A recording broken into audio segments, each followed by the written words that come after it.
બનાસકાંઠા જિલ્લાના થરાદના આનંદનગર કોલોનીથી મહિલાઓએ હાથમાં તિરંગો લઈને 2 કિલોમીટર લાંબી રેલી કાઢી હતી। મહિલાઓએ ભારતીય સેનાના શૌર્ય સહિત ઓપરેશન સિંદૂરના નેતૃત્વ કરનાર સોફિયા કુરેશી અને વ્યોમિકા સિંઘના શૌર્યને બિરદાવ્યું હતું।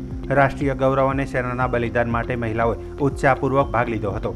ભારતીય સેનાના શૌર્યને બિરદાવવા થરાદ જિલ્લાની મહિલાઓએ ગુરુવારે સાંજે 5 કલાકે વિશેષ કાર્યક્રમ યોજ્યો હતો।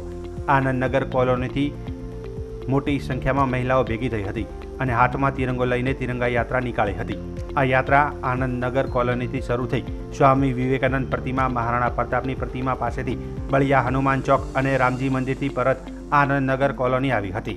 કાર્યક્રમમાં મોટી સંખ્યામાં મહિલાઓ ઉપસ્થિત રહી હતી, જેમાં નારી શક્તિ તિરંગા યાત્રાનો શ્રીરામ સેવા સમિતિના પ્રમુખ જગદીશસિંહ પરમાર સહિત સભ્યો દ્વારા પુષ્પ ફૂલથી સ્વાગત કરવામાં આવ્યું હતું। જેમાં કાર્યક્રમ પૂર્ણ થયા બાદ થરાદ શહેર ભાજપ પ્રમુખ જમીનભાઈ પ્રજાપતિ દ્વારા તમામ બહેનોને ઠંડા શરબતનો કેમ્પ કરવામાં આવ્યો હતો। નમસ્કાર, મારું નામ માળી કિરણબેન ભગવાનભાઈ।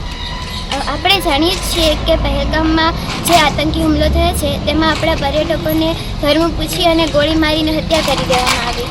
તેના પ્રતિસાદમાં આપણી ભારતીય સેનાએ ઓપરેશન સિંદૂર ચલાવ્યું। આ ઓપરેશન સિંદૂરમાં આપણા ભારતીય સૈનિકોએ પાકિસ્તાનના 9 જેવા અડ્ડાઓને ખતમ કરી દીધા અને 100 કરતાં પણ વધારે આતંકીઓને ઠાર માર્યા।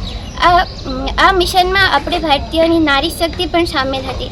આજે અમે આ પ્રોગ્રામ ભારતીય સેનાને શક્તિનું સન્માન કરવા માટે અને તેમનું મનોબળ વધારવા માટે કરવામાં આવ્યો છે અને આપણા થરાદ જિલ્લાની વિવિધ જગ્યાઓથી મોટી સંખ્યામાં બહેનો જોડાયા છે।